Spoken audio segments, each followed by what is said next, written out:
ನಮಸ್ತೆ ಸ್ನೇಹಿತರೆ. ಶ್ರೀ ಗಣಪತಿ ಅಥರ್ವಶೀರ್ಷಂ. ಓಂ ಭದ್ರಂ ಕರ್ಣೇಭಿಃ ಶೃಣುಯಾಮ ದೇವಃ ಭದ್ರಂ ಪಶ್ಯೇಮಾಕ್ಷವೀರ್ಯಜತ್ರಃ ಸ್ಥಿರೈರಂಗೈಸ್ತುಷ್ಟುವಾಗುಂ ಸ್ತತ್ತನೂಭಿಃ ವ್ಯಶೇಮ ದೇವಹಿतं ಯದಾಯುः.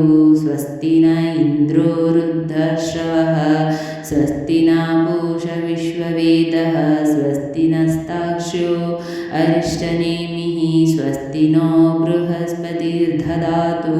ॐ शान्तिः शान्तिः शान्तिः. ॐ नमस्ते गणपतये. त्वमेव प्रत्यक्षं तत्त्वमसि त्वमेव केवलं कर्तासि त्वमेव केवलम् अर्तासि त्वमेव केवलं दत्तासि त्वमेव सर्वं कल्पिदं ब्रह्मासि त्वं साक्षादात्मासि नित्यं ऋतं वच्मि सत्यं वच्मि अवत्वं माम् अवक्तारम् अवश्रोतारम् अवधातारम् अवधातारम् अवानोचानमवशिष्यम् अवपश्चातात् अवपुरस्तात् अवोत्तराधात् अवदक्षिणातात् अवचोद्धातात् अवदराधात् सर्वतो मां पाहि पाहि समन्तात्. त्वं वाग्मयस्त्वं चिन्मय त्वमानन्दमयस्त्वं ब्रह्ममय त्वं सच्चिदानन्दद्वितीयोऽसि त्वं प्रत्यक्षं ब्रह्मासि त्वं ज्ञानमयो विज्ञानमयोऽसि. सर्वं जगदिदं त्वतो जायते सर्वं जगदिदं त्वत्तस्तिष्ठति सर्वं जगदिदं त्वयि लयमेष्यति सर्वं जगदिदं त्वयि प्रत्येति. त्वं भूमिरापो नलो नीलो नभः त्वं चत्वारि वाग्पदानि त्वं गुणत्रयातीतः त्वम् अवस्थात्रयातीतः त्वं देहत्रयातीतः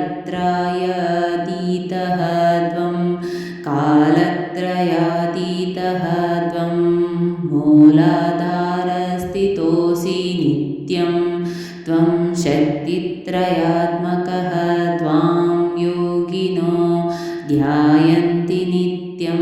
त्वं ब्रह्मा त्वं विष्णुस्त्वं रुद्रस्त्वमिन्द्रस्त्वमग्निस्त्वं वायुस्त्वं सूर्यस्त्वं चन्द्रमास्त्वं ब्रह्मभूर्भुवः स्वरों गणादिं पूर्वमुच्चार्य वर्णादीं तदनन्तरम् अनुस्वारः परतरः अर्धेन्दुलस्थितं तारेण रुद्धम् एतत्तव मनुस्वरूपं गकारः पूर्वरूपम् अकारो मध्यमरूपम् अनुस्वारश्चात्यरूपं बिन्दुरुत्तररूपं नादः सन्धानं सगंहितसन्धिः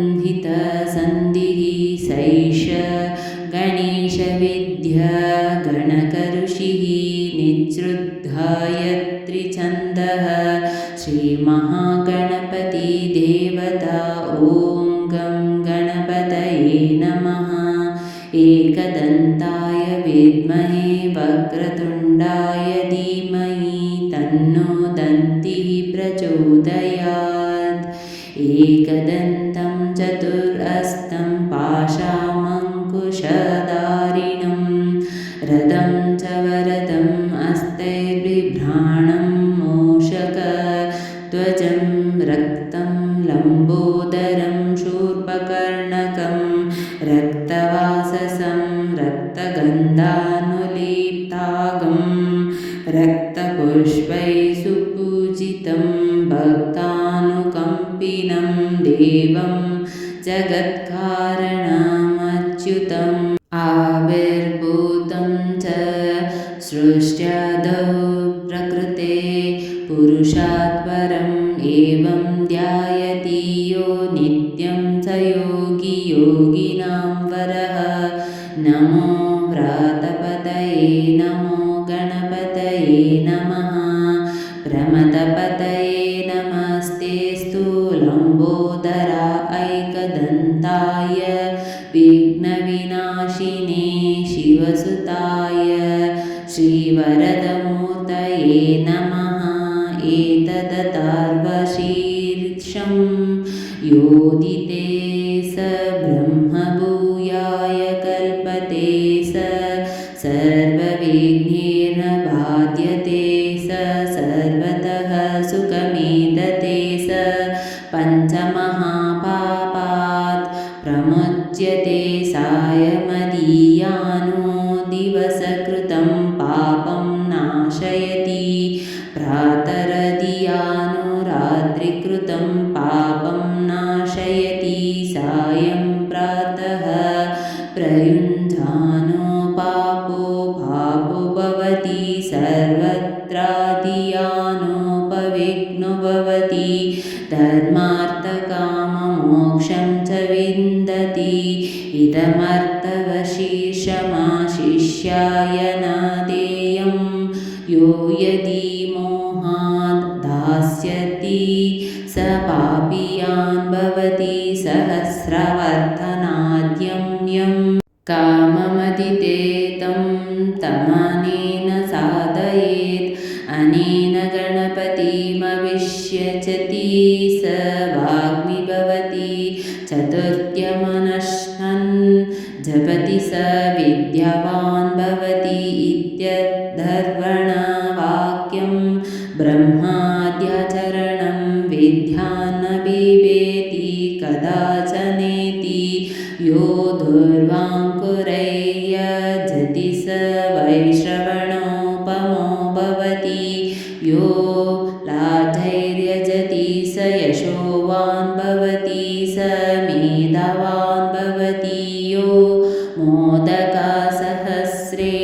यजति स वाञ्छितफलमवाप्नोति यः साध्यसमिद्भिर्यजति स सर्वं लभते स सर्वं लभते अष्टौ ब्राह्मणान् सम्यग् ग्राहयित्वा सूर्यवर्चस्वी भवति सूर्यग्रहे महानद्यां प्रतिमासनिधौ बाधत्वा सिद्धमन्त्रो भवति महाविघ्नात् प्रमुच्यते महादोषात् प्रमुच्यते महापापात् प्रमुच्यते स सर्वविद्भवति स सर्वविद्भवति य एवं वेद इत्युपनिषत् ॐ भद्रं कर्णेभिः शृणुयाम देवः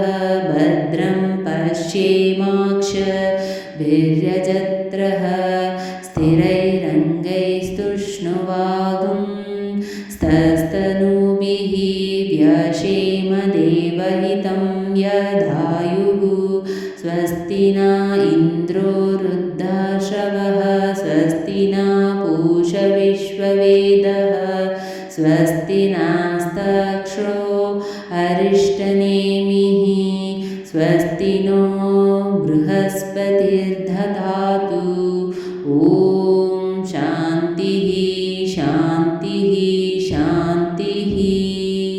ಸ್ನೇಹಿತರೆ, ಈ ವಿಡಿಯೋ ಇಷ್ಟವಾದಲ್ಲಿ ಲೈಕ್, ಶೇರ್ ಆ್ಯಂಡ್ ಕಾಮೆಂಟ್ ಮಾಡಿ. ಮುಂದಿನ ವಿಡಿಯೋಸ್ಗಳಿಗಾಗಿ ಚಾನಲ್ ಅನ್ನು ಸಬ್ಸ್ಕ್ರೈಬ್ ಮಾಡಿ. ಧನ್ಯವಾದಗಳು.